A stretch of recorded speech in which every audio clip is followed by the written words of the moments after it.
Thank you. Thank you very much, Marty, for a great introduction. Congratulations on the kickoff that you are officially celebrating here this afternoon. I'm trying to figure out what this is. Is that the record? I know what it is, but I mean, are we supposed to? And thank you, Provost, for your remarks and for this gift of a phone from the...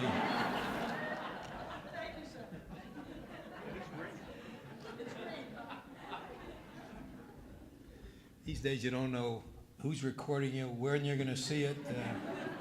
If I say something really foolish here tonight, I'm sure I'll see it tonight on someone's application. Any rate, thank you again, Marty, for your introduction, and it's great to be with you here today. It's always, frankly, great to come back to Eastern. I say come back because my sister came here many, many years ago. She's gone now, but she was a graduate here. My wife was actually, they lived in Ypsilanti when my wife was born, so she proudly says she was born in Ypsilanti, even though that stretches things a little bit, because in those days, they took her into a hospital, took a lot of the mothers to hospitals in Detroit to give birth, but nonetheless, her family lived here during her early years, and her dad had a little tiny fish market here, and actually that's something I want to kind of make reference to as I speak to you about the kind of Jewish American experience. I want to kick it off by talking about the immigrant experience, which is a huge part of being Jewish in America. I can't possibly discuss with you probably what you'll be talking about during most of the course for those of you who are taking it, which is Jewish studies. I'm sure will include a lot about the religion and the culture, and I won't be talking much about that because my focus will be where my experience is. And even though I'm a proud Jew, I'm not a particularly observant Jew. I can't talk to you a lot about some of the more important parts of our religion. I'll leave that to others to do. But I want to talk to you about, at least from my perspective, the Jewish experience, to some degree a political experience which I've had. If I were going to talk about Jewish culture in a larger sense, I probably would recommend a book which I finished reading a few months ago now, I guess, called Jewish Pirates of the Caribbean. I don't know if you're familiar with that book. You are? Okay. I hope it's on your syllabus. It's not a joke, and it's not an oxymoron. No, you should laugh. I mean, everybody else will laugh at Jewish pirates. I mean, it doesn't sound like there's a whole lot of Jewish pirates in the world, but there were. Back in the 16th century, Jewish pirates played an important role in bringing down the Spanish Empire. In part because the Spanish Empire had engaged in a horrific action against the Jews, kicking them out of Spain in 1492 or so, and Columbus, as a matter of fact, left for America about the same time that the Jews were expelled from Spain. And his pilot, Columbus's pilot on his ship, was actually a Jewish astronomer, I believe. But during the Inquisition, when Jews were removed from Spain, many of them went down to the Caribbean, where they were able first to eke out a living and then gradually progress economically and in other ways. And some of them became pirates. And got back at the Spaniards by taking over some Spanish ships that were carrying gold that they had stolen from the Indians down in South America, taking back to Europe to help to fund the Spanish Empire. And Spain at that time was trying to maintain its empire. One of the countries that was trying to become independent of Spain was the Netherlands, which was much more hospitable to the Jews than were the Spaniards at that time. And the Jews actually helped to fund the Netherlands revolt, the Dutch revolt from the Spanish Empire. And this book about Jewish pirates that made a living, taking over ships, but also getting some sense of justice for what had happened to them by the Spanish, and also helping people become free. So it's actually a great book. It really makes good reading. And, when I tell people about the Jewish pirates of the Caribbean, I got usually the same reaction as I got here, which was my reaction when I first heard about it. Like, are you kidding? But so much for Jewish studies. Now let me talk about the Jewish, at least from my perspective, the Jewish experience, which again is very, very much begins with an immigrant experience. And I want to also, before I begin, introduce Gail Gover, who is my regional rep, who's in the back. She's wearing her coat because she thinks there's a leak in the roof. Why are you wearing your coat? Take it. Yeah. Okay. I didn't hear that, but I hope it was funny anyway.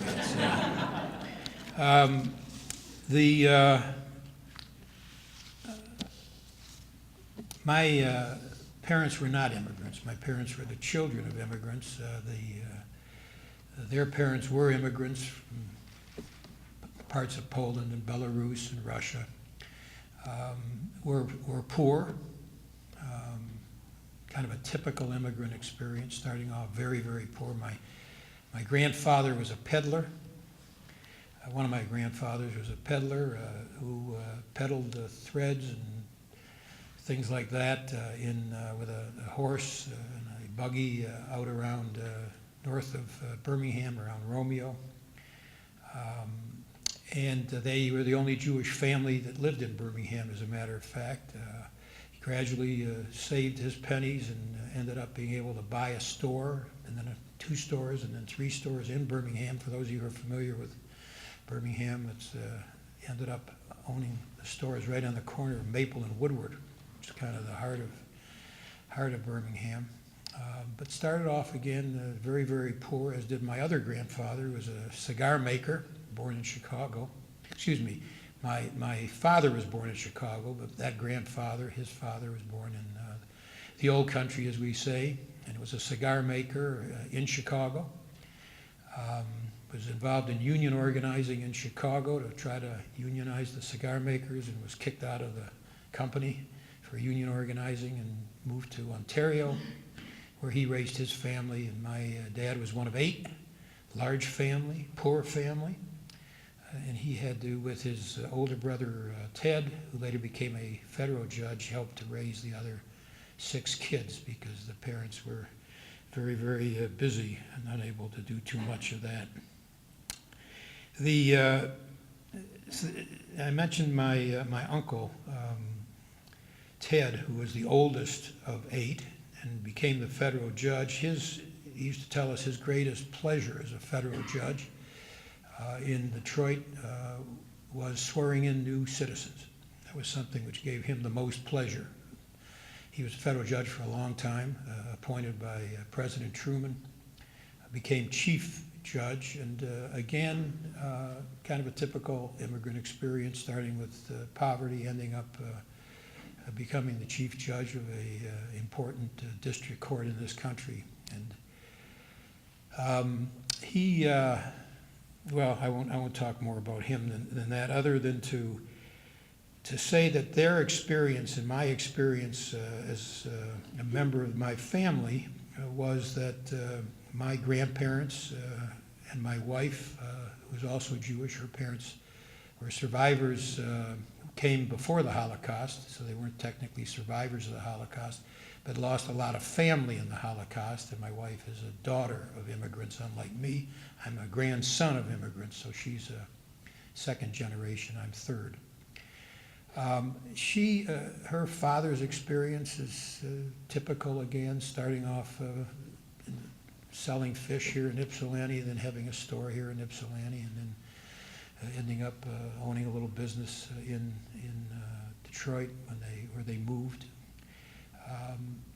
The immigrant experience, I think, goes back to our earliest days in America, and I want to read you a letter that was written to President Washington back in 1790 by the the Jewish members of a congregation in Newport, Rhode Island, and then read you his response to that letter. It's a well-known letter and probably will be on your syllabus, but I want to read part of it to you anyway. Have you already read this or familiar with it, I'm sure, but here goes at least part of it.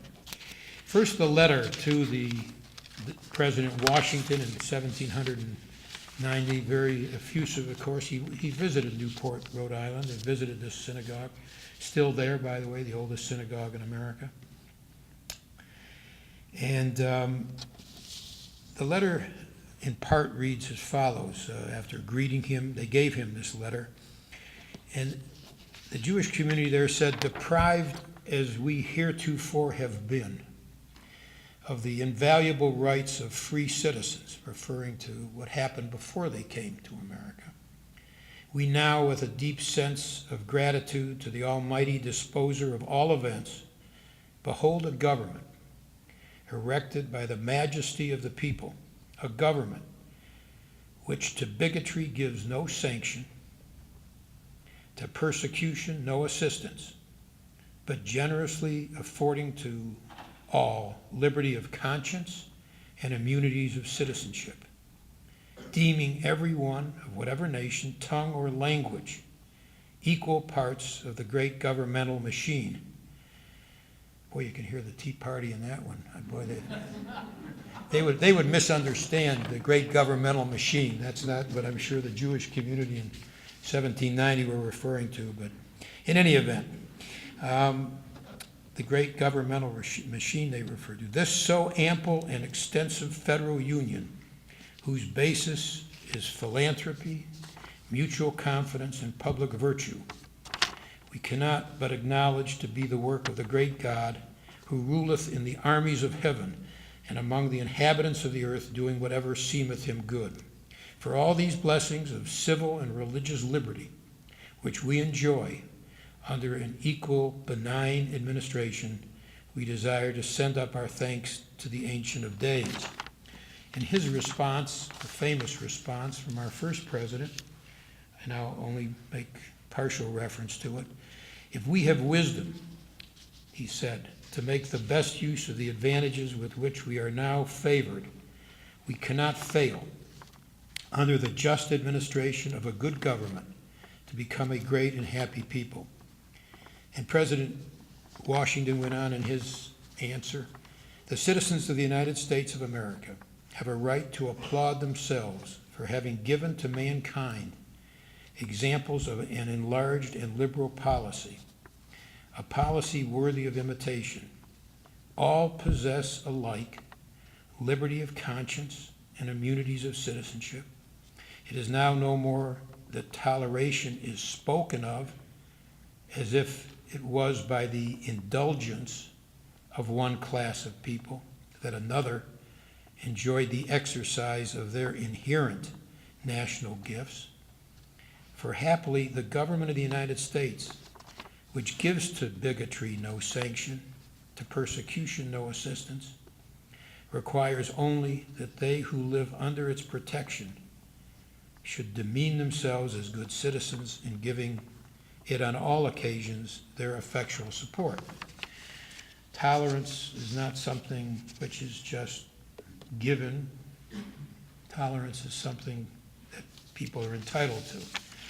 Now, of course, those were days where slavery was legal in the United States, and that huge omission is something that we've been paying a price for ever since.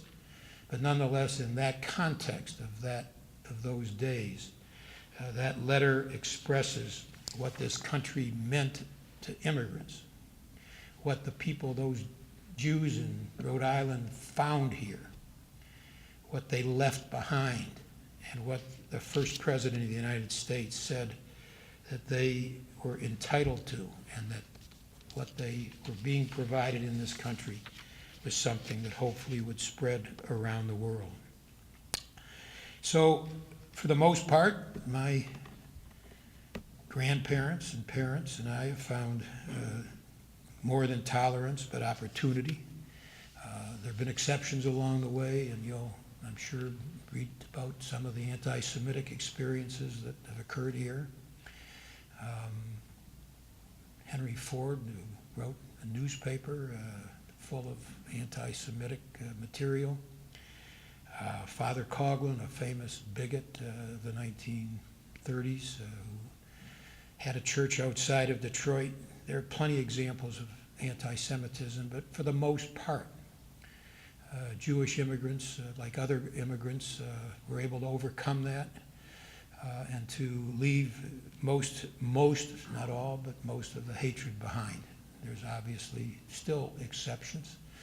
There's still examples of hatred, not just to Jews, but to a whole lot of other folks based on their ethnic origin or their sexual orientation or other things, or their religion. But for the most part, this has been a country of opportunity for immigrants and tolerance for different points of view. What's marked also the Jewish community, and something I've been keenly aware of, is a sense of community. And I think that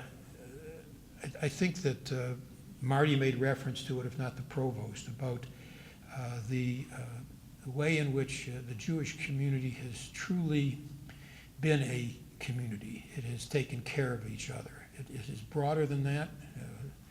Hopefully we are part of a larger community and care about our neighbors as well, but there's a very keen sense of responsibility in the Jewish community to each other, that we should not have people who are part of our faith, who are hungry, who are ill, who are alone, who are lonely, who need attention, who care. And so we have put together what I think is a model of a support group for our community called the Federation here in Michigan and other places, has a similar name, where significant amounts of money are raised each year to take care of the needs of our people, whether it's schools, whether it's Hebrew schools, or whether it's health care, or whether it's for seniors. Those kind of activities are very, very significant, and they're very much a part of the Jewish American experience, as it is in other places around the world. And wherever you travel around the world, if you're Jewish, you're going to find this. If there's a Jewish community, you'll find the acceptance. If you're not Jewish, you'd be welcome to go to that community and just to say, hey, you're interested, as to how does the Jewish community in whatever country you visit, how are they functioning? And as part of Jewish studies, I think you'll find that there's a common theme of sense of community. No conflict between that and the close families that we have. We're incredibly family-oriented. There was a book that Hillary Clinton wrote called It Takes a Village. Her reference being to a saying from African villages that it takes a village to raise a child, pointing out the importance of community in our lives, and the Jewish community is very keenly aware of that for many reasons, some of which are positive reasons, some of which have been the result of discrimination and segregation, where we were ghettoized, to some extent voluntarily, to some extent imposed upon us, depending on the circumstance. Where I was raised, I did not live in a Jewish neighborhood in Detroit, but many of my Jewish friends did live in a Jewish neighborhood, which was probably 95% Jewish in Detroit. And so the shops where kosher foods and delicatessens were, and I lived fairly close to that, so we had the advantages of that and the delights of that, but that is not a typical experience so much anymore. It is in some big cities, but for the most part, that is not as true a case, and accurate a case as their perception was true, say, 50 years ago. And again, part of that is something which was the product of being set aside, being placed in particular parts of Europe, where the Tsar, for instance, said the Jews could not live in certain parts of Russia, had to go beyond certain parts of Russia, beyond the Pale. But the carryover of that was neighborhoods, sense of community which grew out of that, but it's much deeper than that. There's a sense of caring for each other. But Hillary Clinton's book, it takes a village, kind of set off a bit of a firestorm among some of the conservative folks. Rick Santorum wrote a book answering Hillary Clinton, saying it takes a family, as though there were a conflict between a strong family and a strong community. And I didn't read Rick Santorum's book. I had a full plate of Santorum when he was in the Senate. I didn't want to read his book. I knew pretty much what it was going to say without reading it, but that's not the point. The point is that he set up kind of a conflict between two themes: sense of family, strong families, and strong communities, where in fact they are perfectly harmonious. It takes truly both, if you're lucky, to have both a community that you're part of and to have a strong family that you're part of. If you're blessed, you'll have both. Or a neighborhood, if not a community, a sense of neighborhood where neighbors look out for each other. But that's a big part of the Jewish experience, is that sense of community. The family part is obvious, but the community part is also a big piece of who the Jewish people are. The product of centuries of discrimination, bigotry, culminating in the Holocaust, produced a number of other components of a Jewish experience, at least as I have experienced in America. One is support for Israel. That's a key part of the Jewish experience, not just because the Holocaust left a battered people, decimated people, looking, if they could, to places like America where they could find a haven, but knowing that there needed to be a haven in Israel where people could no longer fear that they would again be exposed to what had happened to them and to us in Europe. And so there's a very deep support for Israel, not just from a religious perspective, which is also a big part of it, but also from a historical and an experiential perspective as well. The pursuit of justice in our holy books, but is also, I think, partly the result of being treated unjustly through the centuries, long before the Inquisition in the late 1400s and 15th, 16th centuries, but long before that, in biblical days as well. The history of bigotry and discrimination and decimation of the Jewish people goes way back. And so there's a real keen sense of treating people and insisting on being treated in a just way.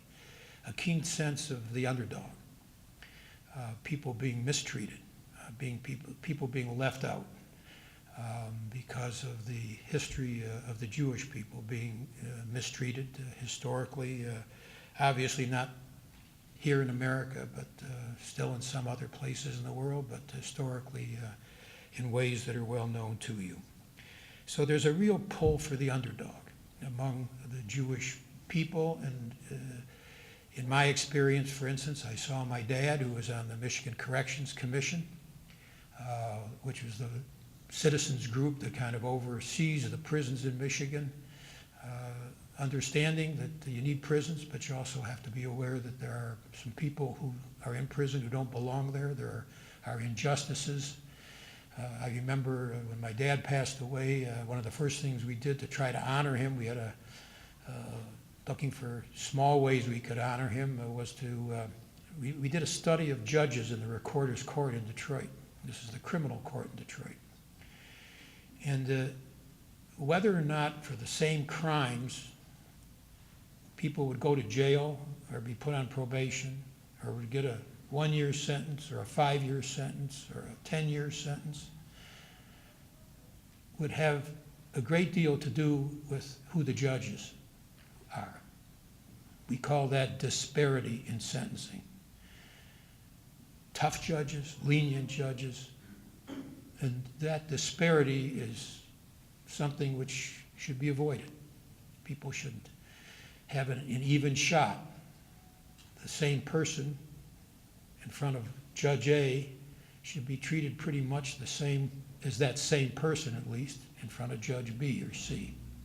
My uncle, the federal judge that I mentioned, started a sentencing council, first one in the country in federal court, where the federal judges would, when it came to sentencing people, would come together and talk about it. Now, the judge who was given the responsibility would have the ultimate say.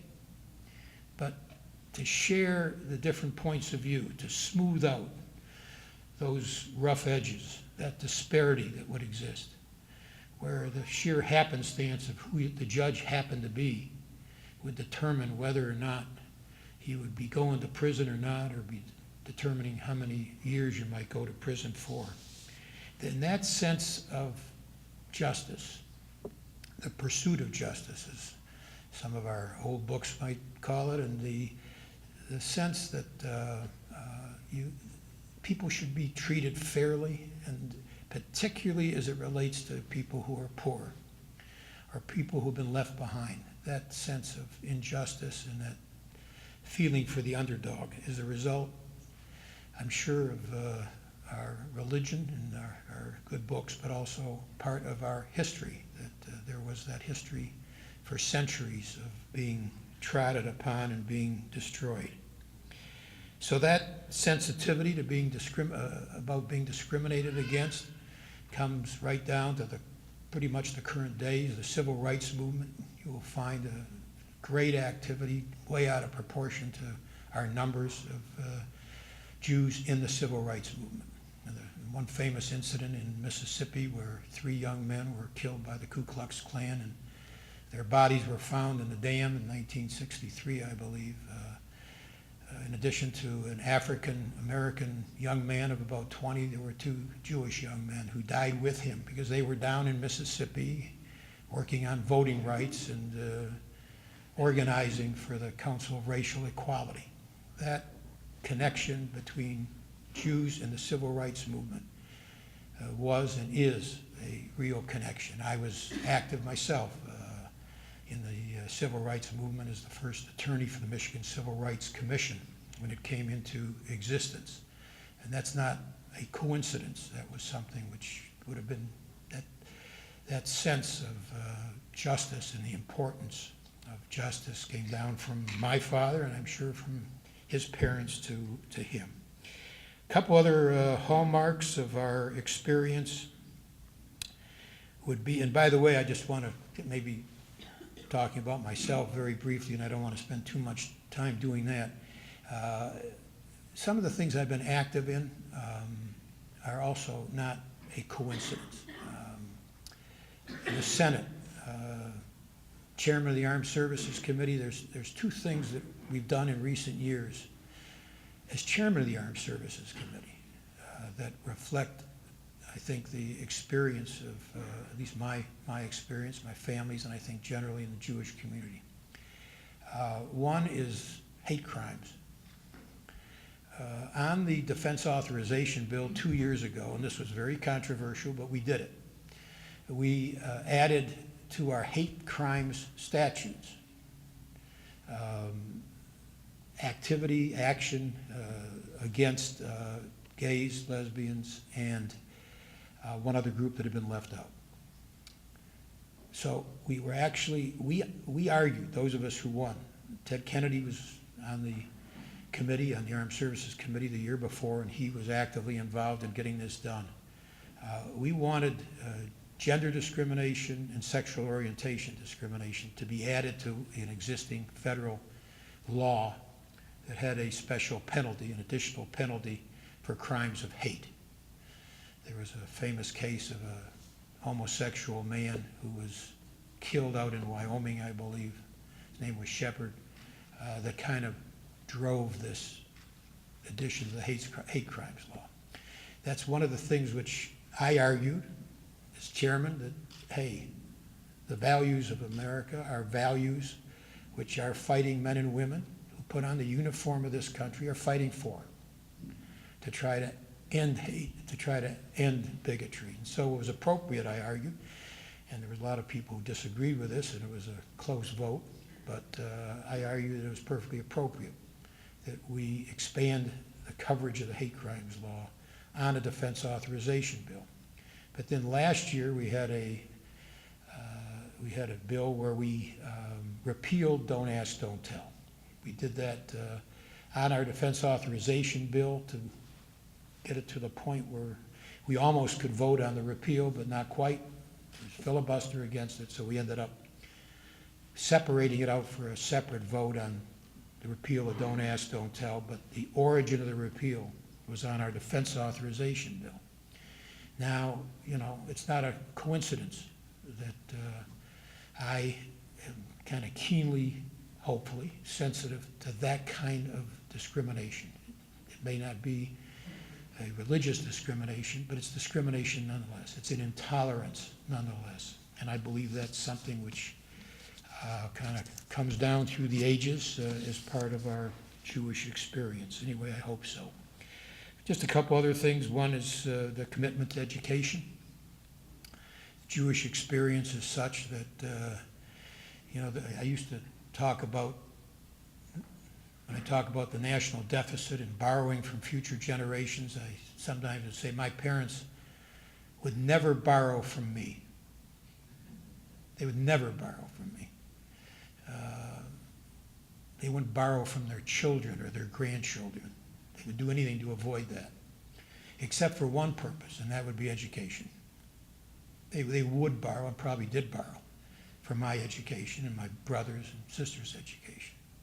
But other than that, it'd be unthinkable that they would borrow from us. And when we talk about the deficits, when you weigh the pros and cons of deficits and how big a deficit we ought to have, that's really one of the issues. To what extent do we borrow from the future in order to promote the future? Because that's hopefully what we're doing with borrowed money, but that's a different issue. That's a more political issue than I want to get into at the moment.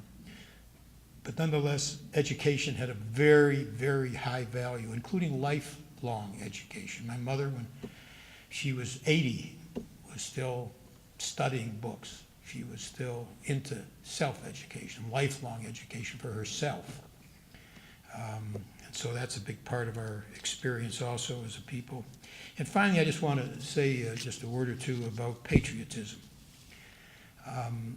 Because immigrants, and this is not at all typical only of the Jewish experience, it's typical of immigrants in general. People who struggle to get here, I find frequently appreciate this country more than people who've been here a long time. And I don't say that in any denigrating way. It's a fact, I believe.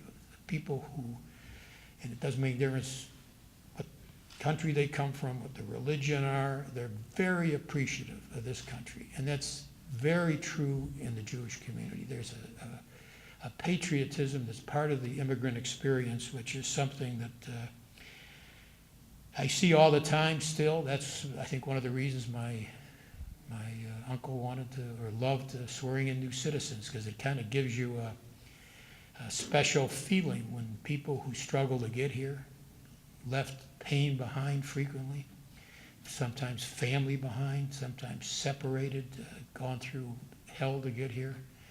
When they raise their hand to become citizens, it's a very moving experience, and I like to go on July 4th to these ceremonies, frequently held downtown, where we swear in new groups of citizens from 20 or 30 or 40 different countries.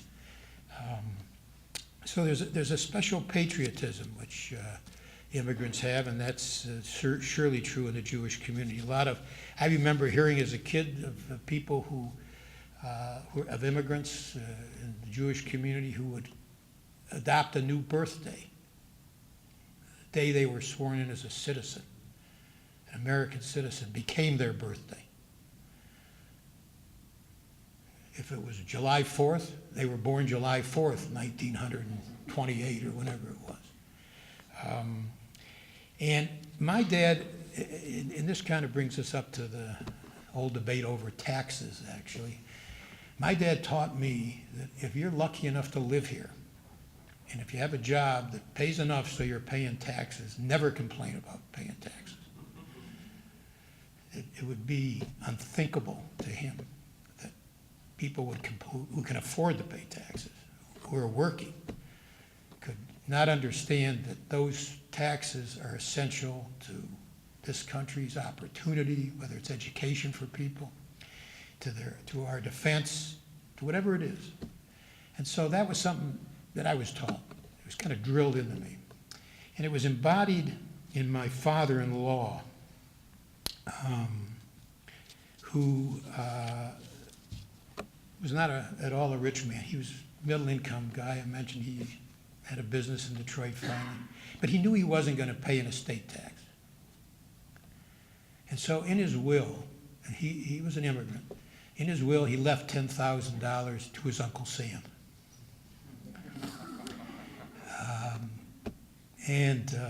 When I hear people complain, and you know, I understand if things are going hard, I understand people complaining. But when I hear people, particularly if they're rich people, complaining about paying taxes, when we are lobbied by folks who are making hundreds of millions or billions of dollars, when we're lobbied not to raise or restore the income tax rate to what it was under Bill Clinton, 3% higher than it is now. And by the way, still lower than it was under Ronald Reagan, you know, that big taxer, Ronald Reagan. That's a joke, by the way. You know, I mean, he claimed to be anti-tax, but the tax rate on upper income people was a lot higher under Ronald Reagan than it would be if we restored the tax bracket to what it is. At any rate, if ever I hear someone who really is wealthy, I don't mind middle income folks and the problems they have talking about taxes. That doesn't bother me. But when I hear someone who's wealthy either complain about taxes, we're trying to close these tax loopholes, these absurd tax loopholes where people avoid paying taxes by running off to the Cayman Islands or someplace. These tax havens to avoid paying taxes. We had multi-millionaires in front of my permanent subcommittee on investigations worth hundreds of millions of dollars, running off to the Caymans to avoid creating phony trusts and shell corporations to avoid paying Uncle Sam taxes. Let me tell you, I've got no tolerance for that because of my feeling of what this country has meant, the opportunity that's provided to people, immigrants who understand that. And hopefully that spirit will never be lost. One of the reasons I favor comprehensive immigration reform, and the reason I have very little tolerance, I have no tolerance for people who run against immigrants, is because I am a product of an immigrant experience, and the Jewish community is as a community, and so many others are as well. I don't know whether what I've said relates to the course, but it's been fun. I just want to thank Eastern Michigan for its diversity, for its understanding of the importance of diversity in this country. There's going to be a case in front of the Supreme Court going after the affirmative action issue again in a few weeks. I think it's going to be argued. And what's always struck me is about affirmative action, and I know it's a controversial issue, but what's always struck me about it is that it's okay, apparently, that the children of alumni can be favored. And it's okay that future football players can be given favored position. And it's okay to discriminate geographically. Schools can decide we want a greater diversity geographically. I got into a school out east, probably the school I got into, I never could have gotten into except they wanted geographical diversity around the country. I came from the Midwest. My scores, I'm sure, weren't as high as some other scores. But they wanted diversity. They wanted folks from all over, including overseas, other countries. So that's okay under the Constitution. But when it comes to racial diversity, that's not okay. There's something wrong with that. Now, I don't know exactly how I ended up on this point. But I guess it has to do with diversity. I guess that's really what it comes down to. I was congratulating Eastern Michigan for the theme which I think the provost mentioned about diversity here at Eastern. And I just want to end on that positive note, thanking you for the great work that you do. Again, my sister was very, very happy here, and I look at what you do and all the great things that you do here, and particularly I shouldn't focus on teachers, but the great alumni you come out of Eastern, and I just want to thank you, but particularly for your appreciation and sensitivity to the importance of diversity in our country. It's a source of huge strength in this country. We got all kinds of strength. I know about military strength. That's my responsibility. I know a lot about military strength, but the greatest strength of this country, as strong as we are militarily, is those values of diversity, and we should always remember it and be proud of it, celebrate it, and use it to the advantage of the world. Great being with you. Thanks.